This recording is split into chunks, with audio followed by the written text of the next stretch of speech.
નમસ્કાર દર્શક મિત્રો, બ્રેકિંગ ન્યૂઝમાં આપનું હાર્દિક સ્વાગત છે. આપ જોઈ રહ્યા છો ગુજરાત ન્યૂઝ 24. ક્રીડા ભારતી મહેસાણા વિભાગ દ્વારા સંયુક્ત જિલ્લા નિયોજન બેઠક સફળતાપૂર્વક યોજાઈ. મહેસાણા વિભાગ અંતર્ગત ક્રીડા ભારતી દ્વારા પાટણ અને મહેસાણા જિલ્લાના સંયુક્ત જિલ્લા નિયોજન બેઠક તારીખ 19 એપ્રિલ 2026 રવિવારના રોજ સવારે 9 વાગે ભગવત પ્રસાદ પ્રતાપસિંહ બ્રહ્મભટ્ટ આર્ટ્સ કોલેજ ઊંઝા ખાતે સફળતાપૂર્વક યોજાઈ હતી.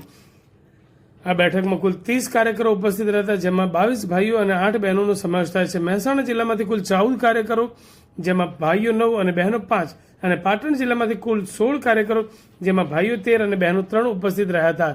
બેઠકમાં ગત વર્ષના કાર્યનું મૂલ્યાંકન કરવામાં આવ્યું, તેમજ અખિલ ભારતીય અને પ્રાંત સ્તરે થયેલ નિયોજનની વિગતવાર જાણકારી આપવામાં આવી હતી. તે અનુસંધાને જિલ્લાનો વાર્ષિક નિયોજન કાર્યક્રમ તૈયાર કરવામાં આવ્યો હતો. સાથે સાથે ક્રીડા પ્રવૃત્તિઓના વિસ્તરણ, યુવા જોડાણ, યોગ અને સૂર્ય નમસ્કાર કાર્યક્રમ તથા સંગઠનના મજબૂતીકરણ માટે વિશેષ ચર્ચા કરવામાં આવી હતી.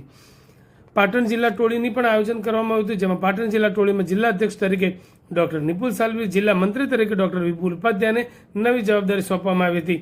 તેમજ સહમંત્રી તરીકે રૂપલબેન વ્યાસ, રાજેશભાઈ રબારી, ડોક્ટર દેવાંગ પટેલ, ક્રીડા કેન્દ્ર પ્રમુખ તરીકે રમેશભાઈ દેસાઈ, યુવા આયામ તરીકે જયેશભાઈ પટેલ, યોગ અને સૂર્ય નમસ્કાર માટે જાગૃતિબેન પ્રજાપતિ, સંપર્ક પ્રમુખ તરીકે ડોક્ટર દિગ્વિજય સોલંકી અને માતૃશક્તિ આયામ તરીકે રચનાબેન સોનીની નિમણૂક કરવામાં આવી હતી. મહેસાણા જિલ્લા ટોળીમાં અધ્યક્ષ તરીકે ડોક્ટર મુકેશભાઈ ચૌધરી, ઉપાધ્યક્ષ તરીકે ડોક્ટર રમેશભાઈ ચૌધરી, મંત્રી તરીકે કમલેશભાઈ પટેલ, સહમંત્રી તરીકે ચેતનભાઈ પટેલ અને દિવેશભાઈ પટેલ, કોષાધ્યક્ષ તરીકે ધર્મેન્દ્રભાઈ ઠાકર, પ્રચાર પ્રસાર પ્રમુખ અને કાર્યાલય પ્રમુખ તરીકે કુશભાઈ પ્રજાપતિ, ક્રીડા કેન્દ્ર પ્રમુખ તરીકે અમનભાઈ દુબે અને યુવા આયામ પ્રમુખ તરીકે કલ્પેશભાઈ પટેલ, યોગ સૂર્ય નમસ્કાર પ્રમુખ તરીકે શીતલબેન પરમાર તથા જિલ્લા ટોળી સદસ્ય તરીકે નિમિષાબેન પટેલ કડી તરફથી નિમણૂક કરવામાં આવી હતી.